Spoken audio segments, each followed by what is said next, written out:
السلام عليكم، اهلا بيكم في مطبخ غادة. النهارده بقى عامله كفته، حاجه كده مفيش زيها بجد. لازم تجربوا الطريقه دي وان شاء الله تعجبكم جدا. بس ما تنسونيش باللايك والشير وتفعلي الجرس عشان يوصلك كل جديد من مطبخ غادة.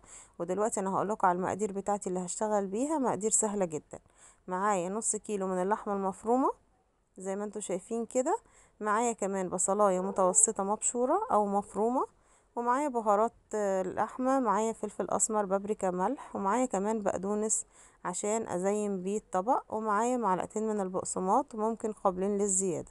بجيب الكبه بتاعتي وببتدي احط فيها اللحمه المفرومه مع البصل مع البهارات، وبعد كده بحط البقسماط وببتدي ان انا اضربهم كويس جدا في الكبه، بحيث ان انا عايزه الكفته بتاعتي تبقى ناعمه شويه. لو ما عندكيش كبة عادي خالص، ممكن تخلي الجزار وهو بيفرملك اللحمة يديهالك وشين. زي ما انتوا شايفين كده، طريقتها سهلة جدا والله، ما فيهاش اي صعوبة. دلوقتي كده هفضيها في وعاء عشان اقدر ان انا اصبع الكفتة وياكم. انا هصبعها لكم زي كفتة الحاتي بالظبط عشان تبقى شكلها حلو، وطعمها كمان هيبقى في منتهى الجمال. اهم شيء ما تنسنيش باللايك والشير وتفعلي الجرس عشان يوصلك كل جديد من مطبخ غادة. دلوقتي بجيب صينية وبجيب حبة زيت في طبق وابتدي اخد الكفتة بتاعتي واصبعها.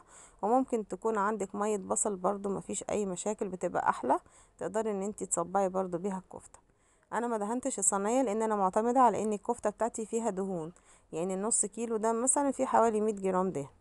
تمام كده يا جماعة. فانا دلوقتي بصبعها بالشكل اللي انتوا شايفينه ده زي ملحتي بالظبط. بيصبعها بحيث ان انا لما اجي اسويها واحط لها الفحمية، الفحم يدخل فيها من جوه ويديها الطعم الحلو اللي انا عايزاه. دلوقتي انا بصبع كل الكمية دي.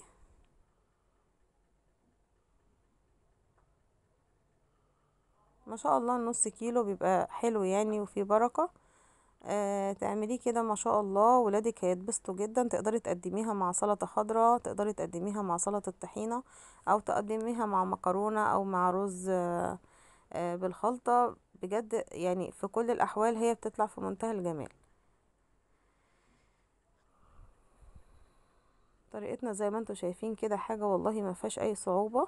نفسي الكل يجربها وان شاء الله هتعجبه. ما تنسوناش بس باللايك والشير وتفعلوا الجرس عشان يوصلكوا كل جديد من مطبخ غادة. واللي بيتفرج عليا لاول مرة ما ينساش يعمل اشتراك قبل ما يخرج من القناة.